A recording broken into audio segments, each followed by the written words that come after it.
Okay.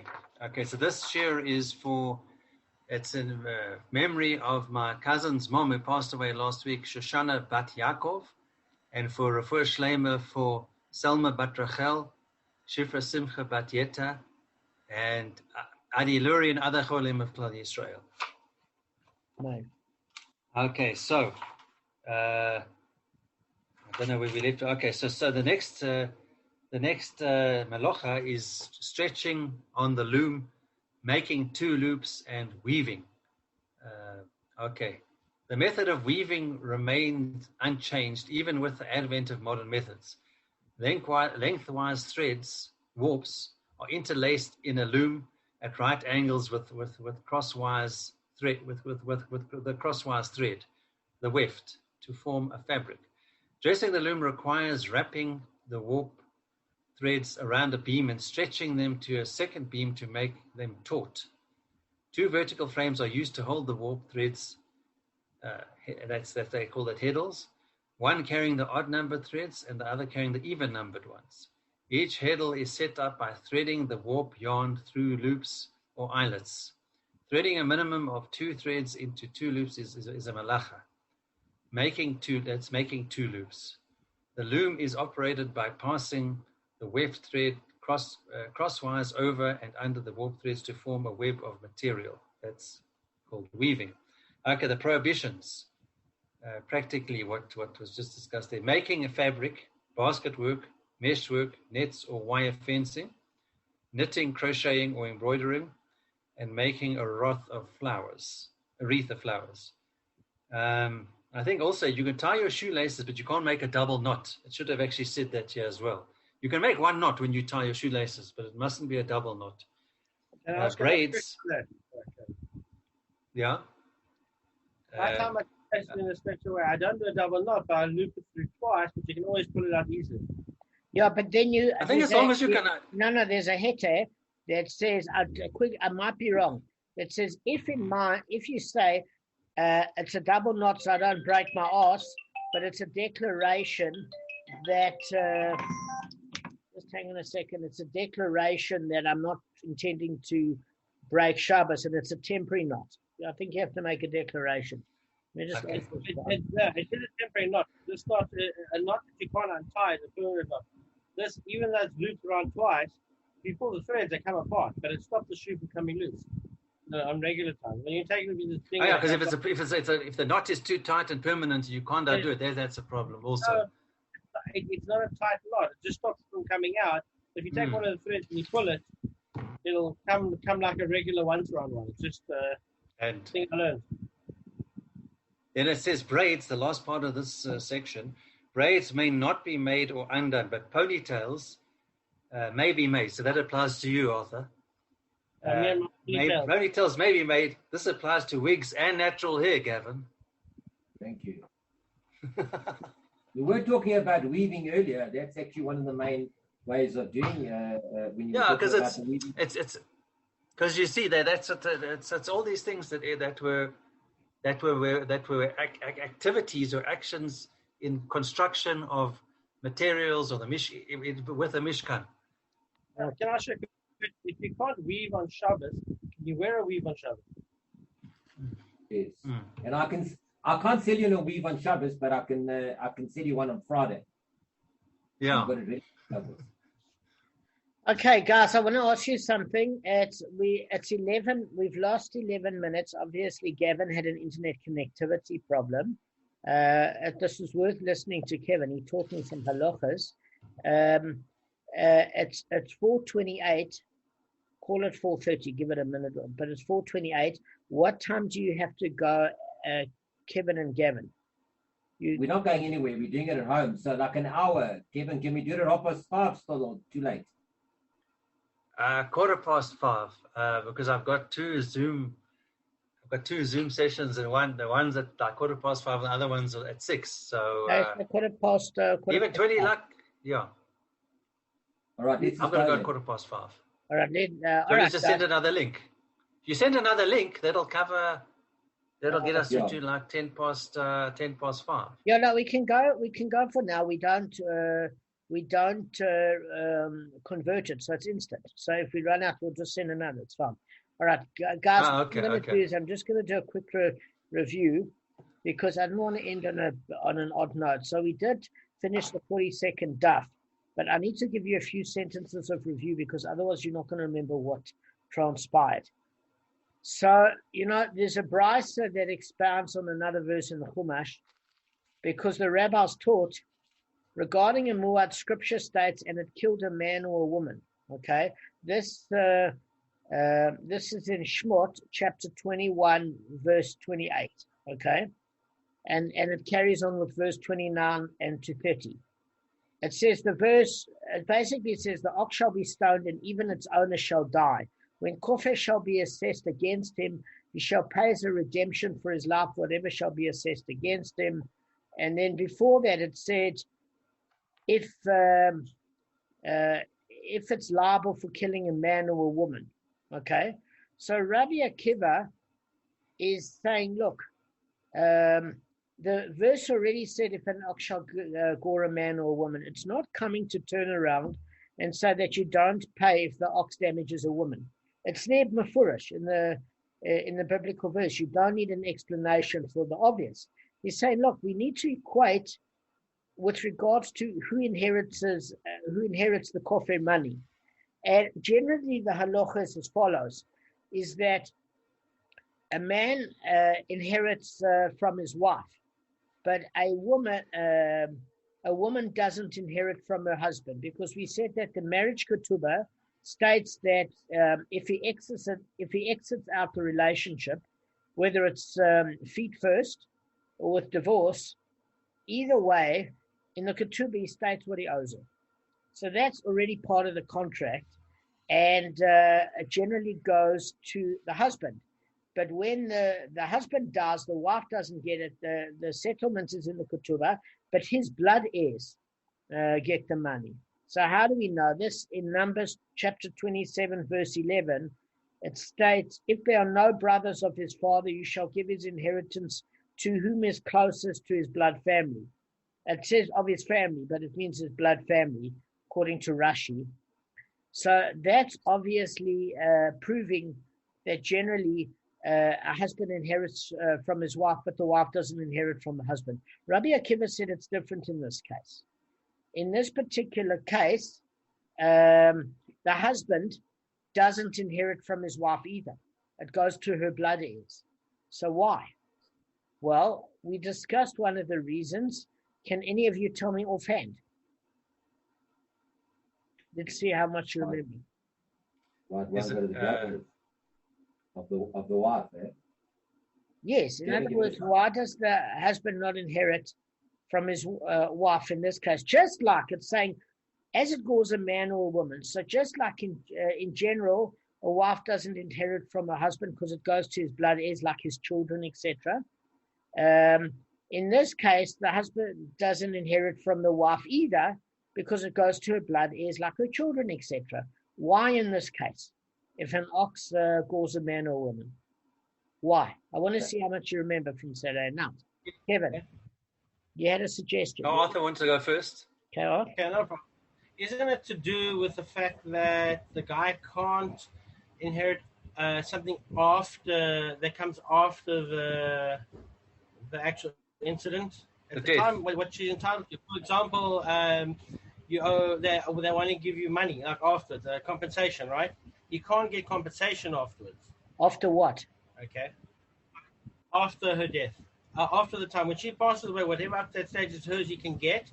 But whatever comes after that, okay, compensation, whatever, later on. So let's say the ox gores her, she dies, and at that time when she's dead, he can get anything. But what the compensation that comes afterwards, I don't know, something to do with the Roy or something. Perfect. And you know what?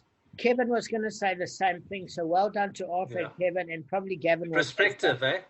Exactly. Perspective Perfect. I would have said identical. I would have said exactly the same thing. So prospective asset. That's exactly what it's called, Kevin.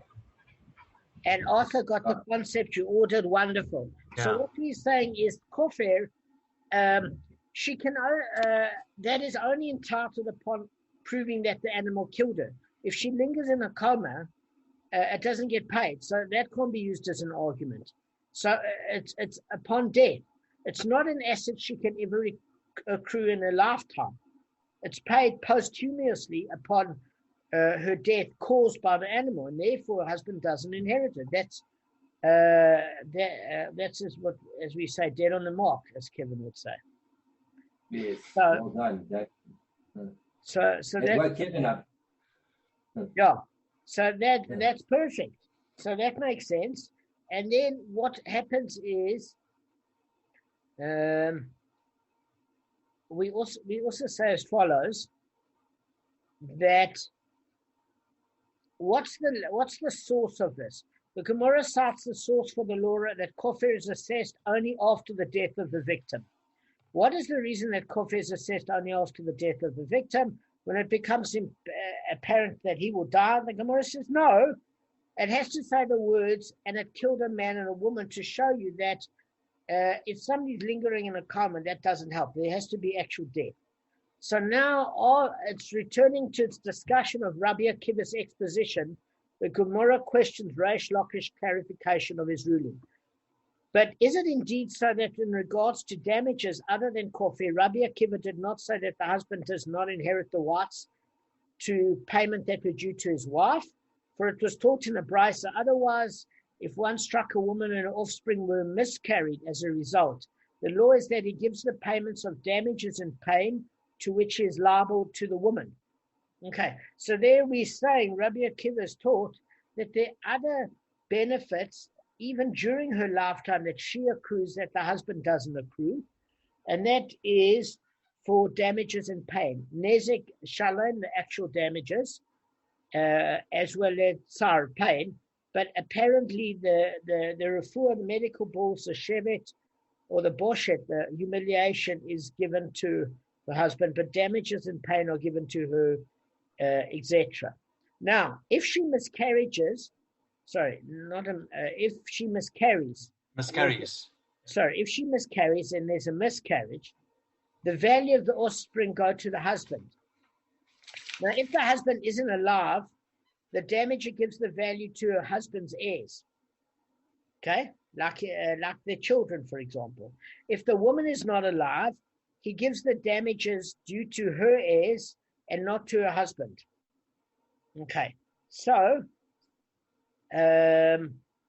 what we are saying is that that's the only part that doesn't quite make sense, because it says here, and the value of the offspring to the husband, if the husband is not alive, the damager gives the value to the offspring to the husband's heirs.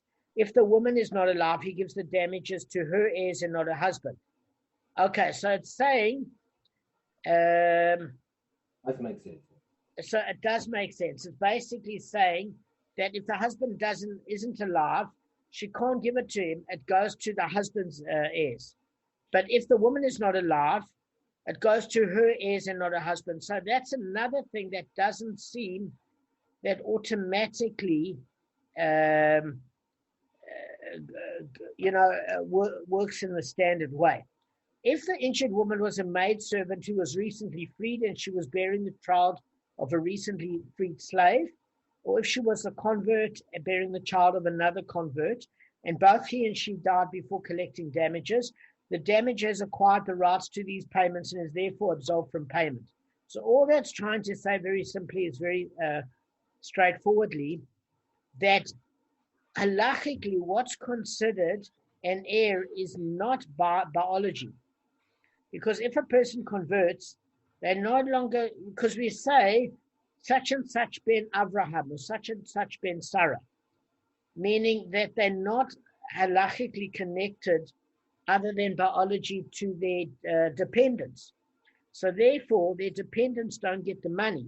So if the person that's ox damaged the person was a convert and they didn't have Jewish children yet with the husband, and he died and she died, he wouldn't pay over the money to the biological heirs if they weren't Jewish.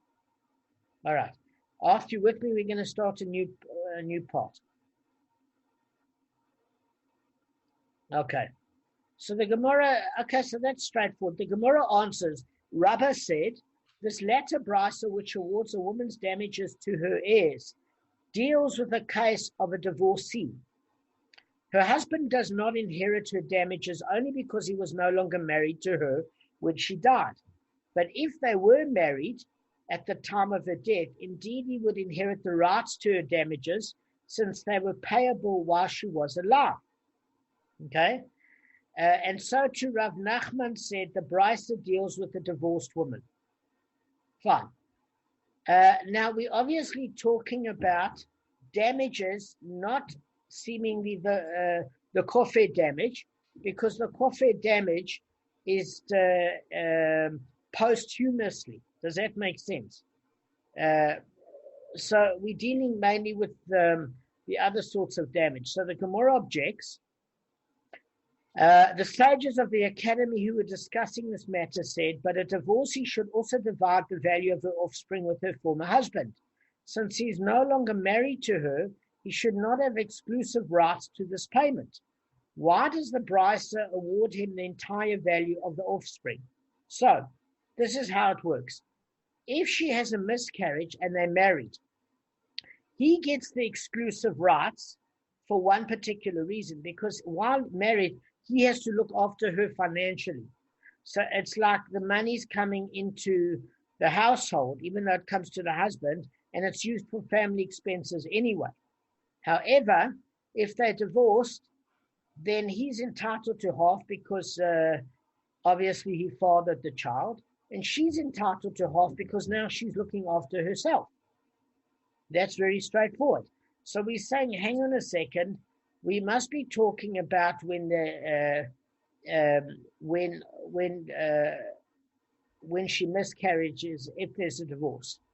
So the Gemara answers, Rav Papa said, the Torah awards the value of the offspring to the cohabiter, the man who impregnated the woman, because the Gemara has basically got an objection. It says, since he's no longer married to her, he should not have exclusive rights to this payment, okay? Because if you're looking at this case of Rabbah, and Rav Nachman said that it's dealing with a divorced woman. What's your question here, guys? Why should he be entitled to full payment? She should be entitled to half the payment. Why? Because he's no longer looking after her, and it's also her child. So in that particular case, if they were married and it goes to the household, it could go to him entirely because it goes towards the household or a savings plan or whatever. But if they're divorced, she's entitled to half. So that's the objection to the proposal from Rabbah and Rav Nachman that in fact this woman is divorced. And that is the reason that he doesn't get the payment. So they're saying, look, Rav Papa's got a specific answer to this. And the reason being is the Torah awarded the value of the offspring to the cohabiter, the man who impregnated the woman, even if he cohabited with her out of wedlock. His exclusive right to this payment derives from having fathered the offspring, regardless of his relationship to the woman who carried them. So what's the source for this law? Is because the verse states, the one who struck her shall be punished as the husband, Baal of the woman caused, to be assessed against him. So the term in the Aramaic, in the Hebrew, Baal, implies somebody that cohabited with this woman. It's not necessarily a legal husband. The only thing that you got to know is that when Rav Papa uses his interpretation, so basically a guy was about to smash another guy, she got in the way, he made sure she had a miscarriage, and in that particular case, they weren't technically married, they were being a bit naughty out of wedlock, they hadn't yet married. But because they weren't officially married, he's still entitled to the share. Why is he entitled to half the share? Because he cohabited with her, and that was reason enough. But there's a halachic precedence here. It has to be a case where he could have legally, halachically married her. Meaning if it was a prohibited relationship, he's not entitled to half the money. You can't break the laws of the Torah and give financial compensation. In other words, he did break the laws of the Torah in that he wasn't yet married to her, but it's not a prohibited relationship. Does that make sense? Yeah. If it was an adulterous relationship, or if it was incestuous or whatever, he's not entitled to anything because that relationship could never come to fruition. Let me give you a perfect example. If a Cohen if a Cohen was single and this woman was single, if the Cohen was single and she was a divorcee, and they were living together and he impregnated her, he would not be entitled to the payment because that relationship could never consummate in marriage. If the two were going to get together and they couldn't keep their hands off each other, but legally they could have gotten married, he gets half the payment. I wonder if they make him marry her before he gets half the payment. Why does he get half? Why doesn't he get full? And why does the husband get half still if he's divorced? Well, the reason it's suggested is because they're not living under the same household. So how does she know she's going to get a share? But aren't they divorced? I mean, isn't there ketubah? It's all been sorted out. It's once you're divorced, you've got no contact with that woman anymore, in theory. So the Gemara says basically the sages of the academy who were discussing this matter said, but a divorcee should also divide the value of the offspring with her former husband. Since he is no longer married to her, he should not have exclusive rights to this payment. Why did the Brisa award him entire value of the offspring? So, Gavin, I think you're right. I think then in that particular case,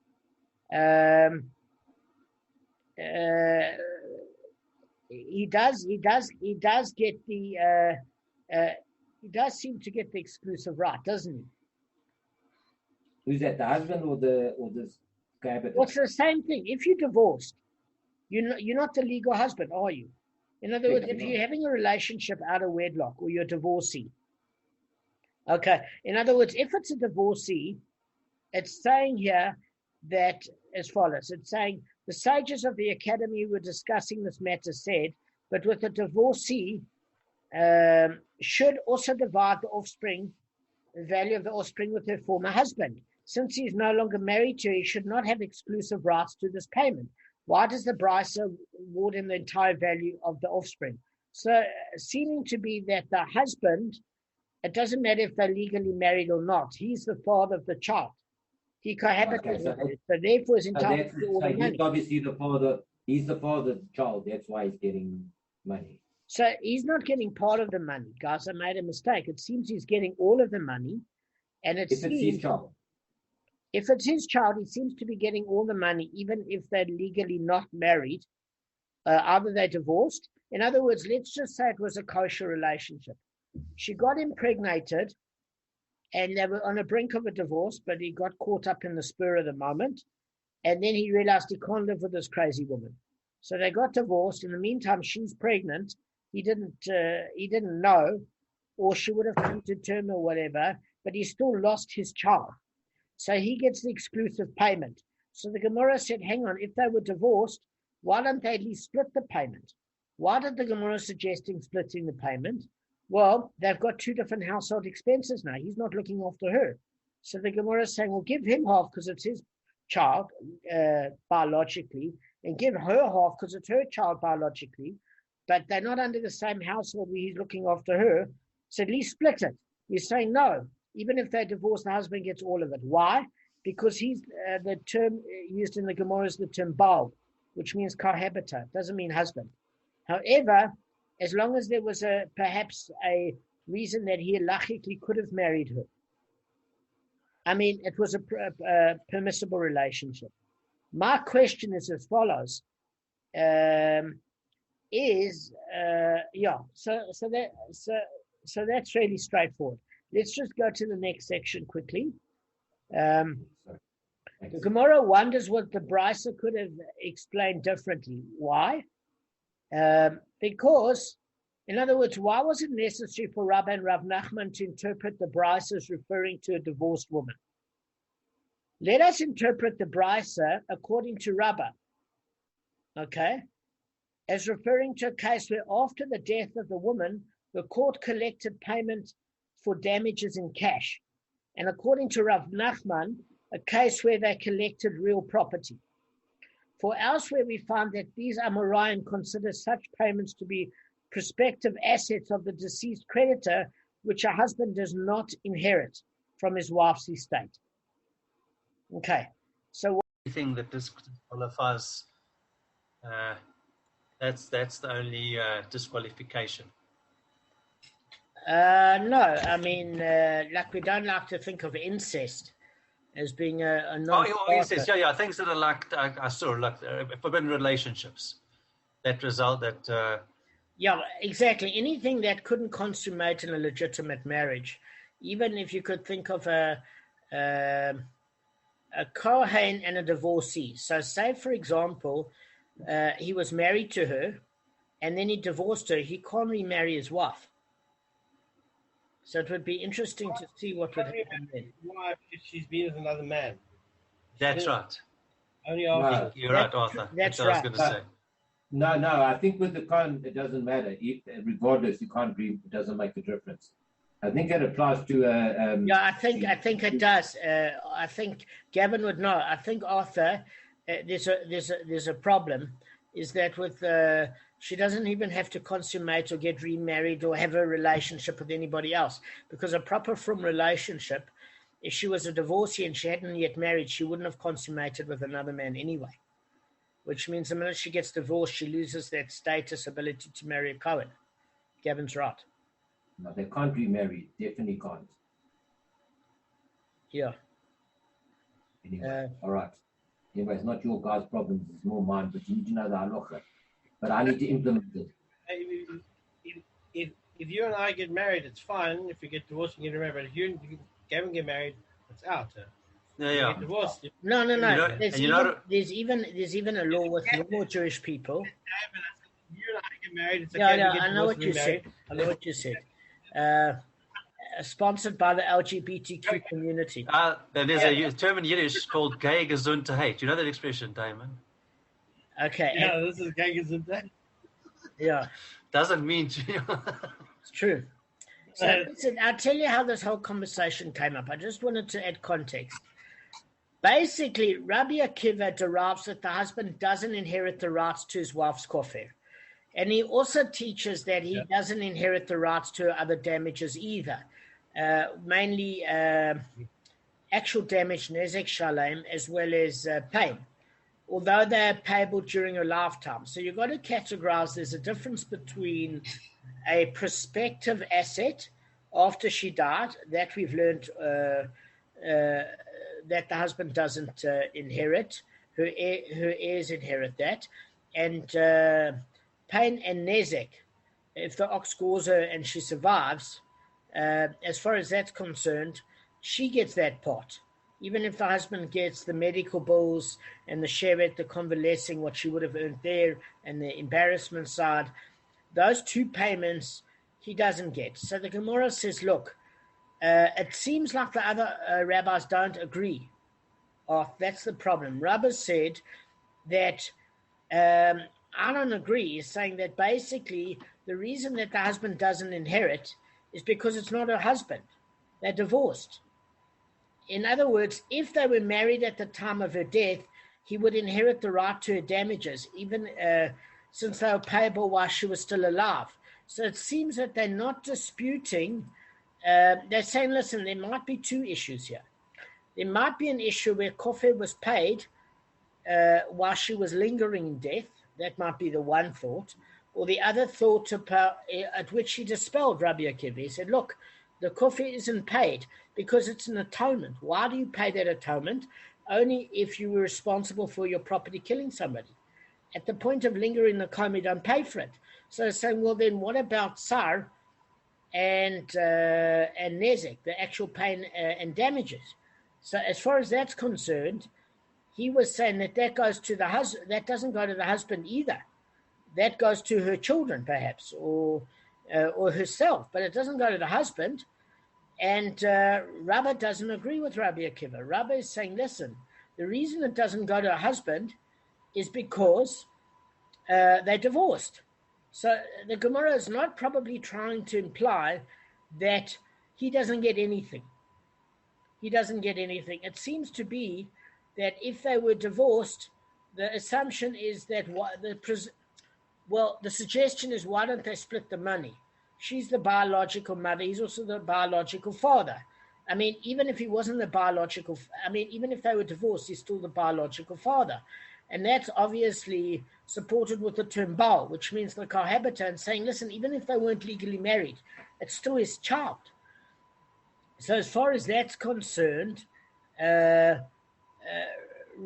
is saying, listen, even if you want to say that at the end of the day, the husband doesn't inherit her actual damages, he definitely does.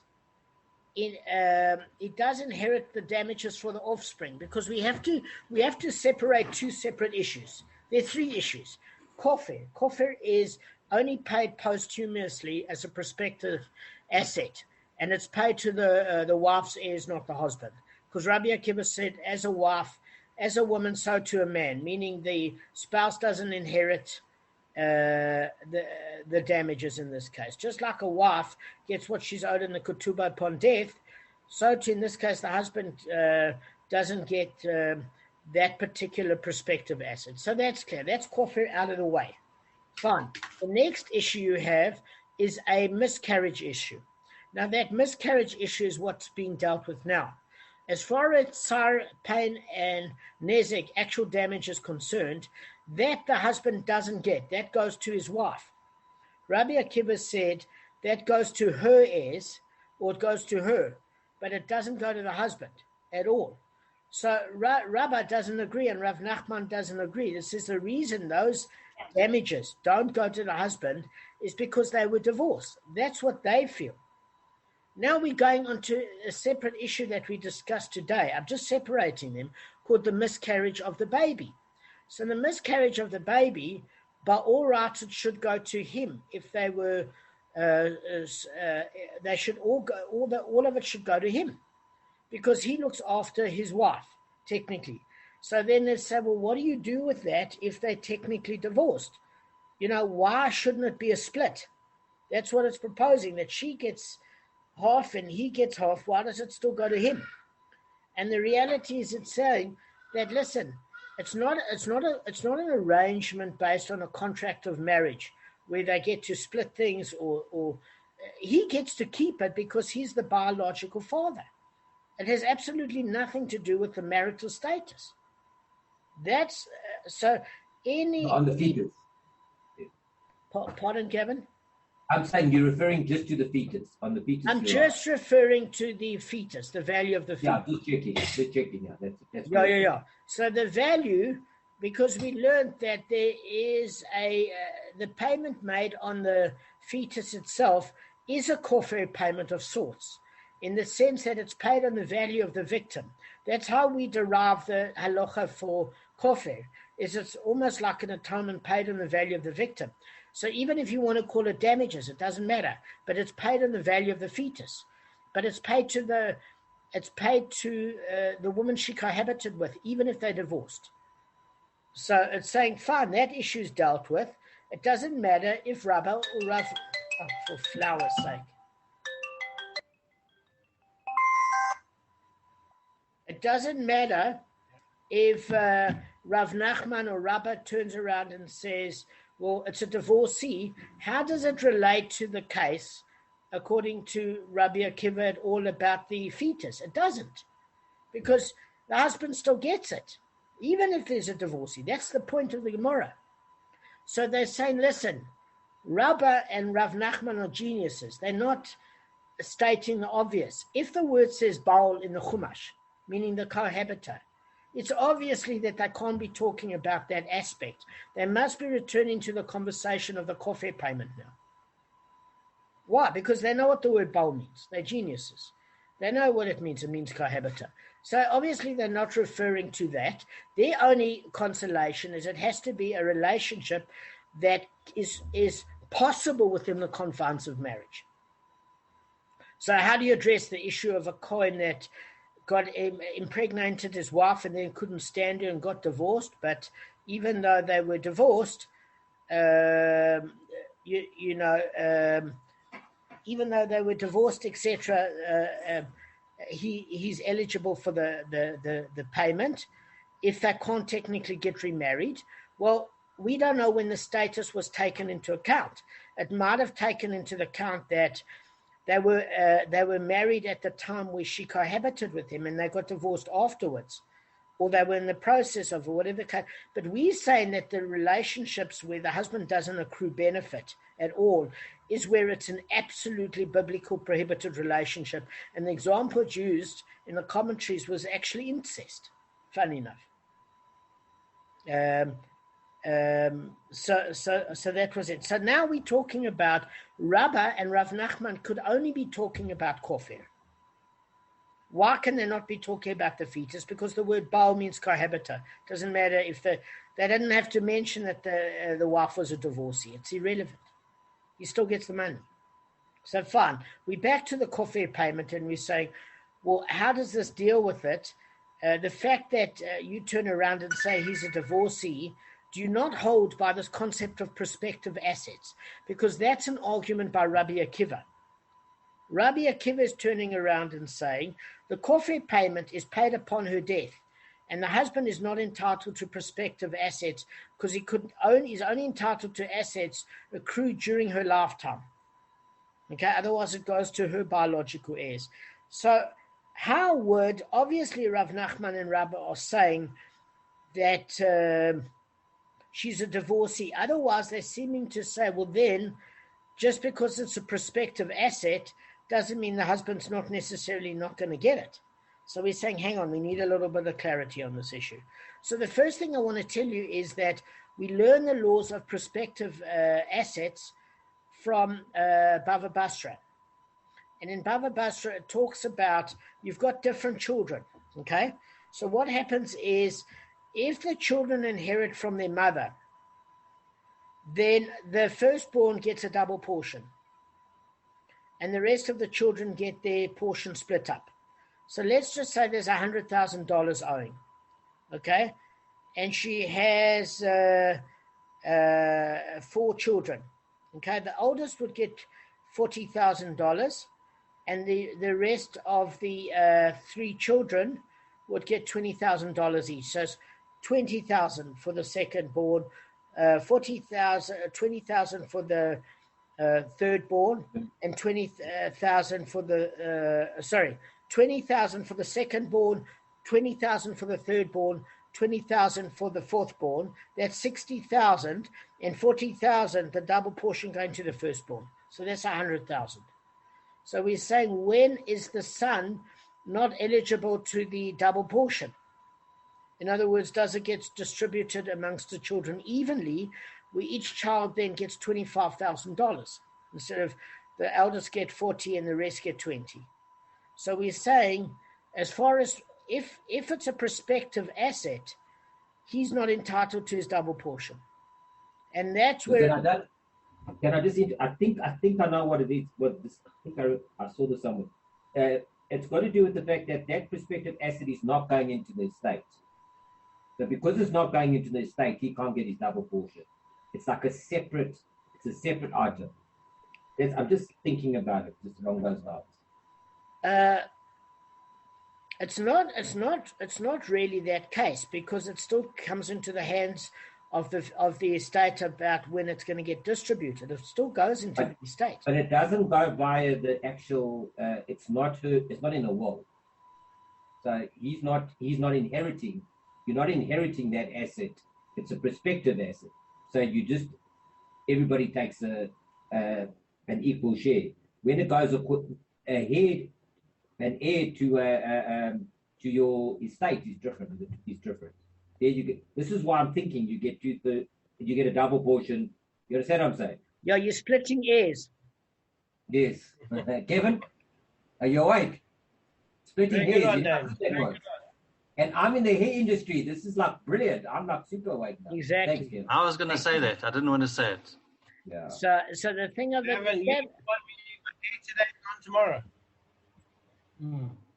Here today, gone tomorrow. Yeah, it's cool, Arthur. That's actually quite relevant. So listen, Gavin, I think on a technical basis that might that might be correct, that she might have had to put it in a will. But what happens if she put in a will that there's a lien on the property and she's entitled to that in the property, that when that lien is, because upon her death, all outstanding bills get drawn in by the estate. So in other words, from what I understood, is that if there was a loan where the person took from her estate and she had a lien on their property, and they were paying her off every month, okay, then she's entitled to either get the full payment back in cash or take that property and keep the portion owing of that property, which means it gets paid up immediately upon a death. There's no extended terms of payment for creditors upon death of the debtor. Does that make sense? So you're saying that if someone dies, all debts accruing to her have to be paid up in full. Correct. And therefore, it does go to the estate, but it does go through that. So that's automatic. But you might be 100% correct, Gavin. I don't know exactly how the process would work. All I want to explain is the halachic concept. Okay, so basically it's like this, right? Is that Rabba and Rav Nachman have got two different opinions. Rabba is saying, look, they're both saying it refers to a divorced woman because it says that Rabba is referring to a case where after death of the woman, the court collected payment for damages in cash. And according to Rav Nachman, the cases where they collected real property. For elsewhere we found that these Amoraim consider such payments to be prospective assets of the deceased creditor, which the husband does not inherit from the wife's estate. So you're right that it doesn't form part of her estate to him, but it is part of her estate that go directly to the children. Gavin, that's the difference. Yeah. So then I wasn't 100% right. Yeah. Thank you. But the thing of it is, so let me just explain to you what I mean. Okay.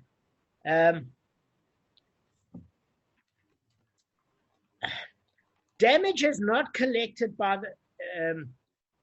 So basically, it's bringing a different point. It's saying, hang on a second, let's not. It says that basically damages not collected by the injured woman before her death are no different than outstanding loans that are owed to her. Rabba maintains that the cash with which such loans are eventually paid is considered a prospective asset of the deceased, while Rav Nachman maintains that real property with which they are repaid are considered a prospective asset. Okay? So, in other words, we're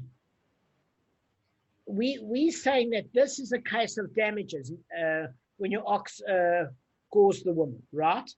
So the thing of it is, it's no different to outstanding loans that are owed to her. That's where it brings the source, and it's in Bava Basra 124b. Okay, for Rabba said, in regard to a woman of the firstborn, to which a double portion outstanding, how do I say this? In regard to the rights of the firstborn to a double portion of the outstanding loan owed his deceased parent, if the creditor's heirs collect the loan from real property, the firstborn has a right to the double portion of the land, as is the law concerning assets possessed by the deceased during their lifetime. Okay, so basically, Rabba holds that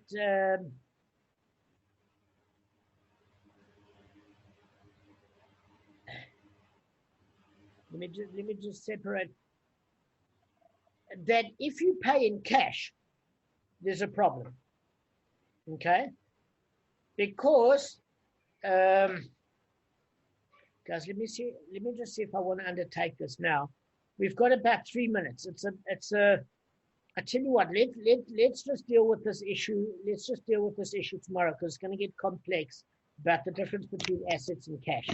Kevin has to go. And then, Damon, please, can you, sorry, I double checked. I could be completely wrong, but I can't see anything from you. If you can just resend it then. Maybe it's in your outbox or I don't know. Yeah, I got a message that I checked that said undeliverable message. So it did go to your email. For some reason, it didn't allow it to go through. Okay. Would you send it again? Because then I can prep for tomorrow at least. Yeah, of course. It will help. That's why I had to ask you one of the questions. I apologize. Okay. Not Damon, questions, just go over the. Sorry, go. So go ahead. I'm not asking. Just go over the last point. Now I've got even like 20 past is okay for me. I don't know about you guys. Like a few minutes. Just go over the last point again, because Okay. So basically, the right of the firstborn to a double portion for an outstanding loan owed to his deceased parent. Okay, if the creditor's heirs collect the loan from real property, the firstborn has the right to the double portion of the land. Okay, because it's considered as assets possessed by the deceased during their lifetime. Because in other words, the creditor had a lien on the land during their lifetime, and they view the land as if it were already in the possession before that person's death. Okay, so let's just take a case. Let's just not take a case of a woman. The Gemara basically in Bava Basra is talking about a case of a male that's got property. So he dies. He's meaning to give his son a double portion. So basically, say Reuven is the debtor, and he loans Shimon 100,000. He loans Shimon $100,000. Okay. Now Shimon's been paying off $1,000 every month, and to Shimon's misfortune, Reuven dies. Now he owes all the money because there's debts that aren't they're not extended past the debt of the death of the debtor. So the creditor has to pay back all the money he owes. But because Reuven had a lien from Shimon on his property before he lent him the 100,000, it's as if he had that property in his hands according to Rabbi during his lifetime. So the firstborn in that case is entitled to the double portion. Okay, Rav Nachman is saying that he doesn't agree, because as far as he's concerned, real a lien is just actually a document of owing, and that only comes to fruition if either the creditor defaults on payment, or B, the debtor dies, and then the amounts owing posthumously in one go. And since that is the case, Rav Nachman is saying, listen, real property itself isn't considered anything more than a prospective asset, because the debtor doesn't have that property during his lifetime. It's his trump card to collect that property if the creditor doesn't pay. But while the creditor is paying every month, he's not entitled to collect that property, number one. And number two, that only reason that property came into the family's hands was immediately because the father, the debtor, died. So that's considered by Rav Nachman as a prospective asset. But Rav is saying, listen, technically, it was in the father's hands while alive, and had Shimon defaulted on payment just once, or whatever the case may be, he could have technically taken back that property. So having a lien on the property is as if he had it in his lifetime, because that property was his. So that's where Rabbi and Rav Nachman disagree. Rav Nachman says, look, the only thing that's considered valuable is cash. So basically, what happens is Shimon borrowed 100,000 from Reuven. He was paying $1,000 every month, and now all of a sudden, Reuven died. So Shimon now has to scramble together and give out all the money. But instead of, maybe let's just say he owed $20,000 left out of 80,000. Okay, he's not gonna vanquish an existing property for 20,000. He gave him cash. He gave the estate cash. And in that particular case, what's the opinion? Well, the opinion is very clear. Rav Nachman is saying that, listen, that is actually as if he's being paid his own money back. So Rav Nachman said that the son can get a double portion in that particular case because it's not a prospective asset. You know what I'm saying? In other words, he lent the money during his lifetime. He was being paid back during his lifetime. This is just the balance of an arrangement during his lifetime. So Rav Nachman said when it's cash that's paid, the firstborn gets a double portion. And Rabbi says, what are you talking about? He's saying it's different money. It's not the same money. This is like new money. That's prospective because he might have been paying every month while the guy was alive. Now he suddenly has to get 20,000. So that isn't the same money. It's different. It's different. It's one go of money with different notes. So it's not the same money that he was lent. He's not paid back with the same notes, and he's paid back in one go. So the primary argument is as follows, is that Rabbi said, in order for the firstborn son to receive a double portion, okay, it meant the father during his lifetime had a lien on the property, on Shimon's property. Reuben had a lien on Shimon's property and could have taken that property had Shimon defaulted on the loan, and that's considered during his lifetime. Therefore, it's not a prospective asset. Therefore, the son inherits the double portion. Okay? And as far as cash is concerned, Rabbi said, well, I don't know what you're talking about because that cash is only due. There's no cash in the hands of Reuven. It's all in Shimon's hands. It's only when Reuven dies that Shimon transfers the cash. But the cash is actually in Reuven's bank account, whereas the lien on the property is actually in Reuven's hands during his lifetime. So that's why Rabbi says he actually had a physical document in his hands where he could have collected the property. How was he going to extract the money from Shimon? He could have extracted it from his account. It was the actual lien on the property that allowed him during his lifetime to hold all the cards. Okay? Rav Nachman said, look, a lien on a property, just because you've got a lien of an IOU, doesn't mean you actually have the property where you can go and visit for summer vacations. If somebody says, listen, they're borrowing money, I've got a flat in Umschlanger, and if anything happens, you can take it. Does it mean you go on holiday with you and your family to the flat in Umschlanger? No. The guy's living in the flat in Umschlanger. It's not your holiday flat. You can use it during your lifetime. Therefore, because Reuben couldn't use it during his lifetime, and it's only if Shimon defaulted on the debt, Rav Nachman said nothing doing. That's prospective asset. The son doesn't get a double portion on property, but only if there's cash, because cash was lent during Reuben's lifetime to Shimon, and Shimon's giving him his cash back. Those are their two different opinions. Okay, so we see that the double portion of the son is saying, well, how does that relate? It's, does it relate? What happens if you're being there, it obviously has to relate to kofir. It can't be relating, guys, it can't be relating to the miscarriage of the fetus, because that clearly, we discussed how that goes. That goes to the husband. So you don't have to discuss an issue of a divorce if you're talking about a Baal being the cohabitant, okay? So then clearly we can't be talking about the fetus. And we can't be talking about the damages for nezek and pain, because she's alive. Why do you think you're paying pain? If she's dead, she felt nothing. So you can't be talking about nezek or pain. You've got to be talking about the kofir. Okay, we're ending off on this note. Thanks. Okay, have I made it clear? Damon, are you going to convert the recording and put it to YouTube? How long does it take to actually do it? Like normal when you're not under pressure? Well, it depends how many swear words I've said in between or many stupid things I've done, which is plenty. But in this case, I didn't have corrects. But I must say that Hashem helped me with the second portion because I wasn't feeding well the first portion.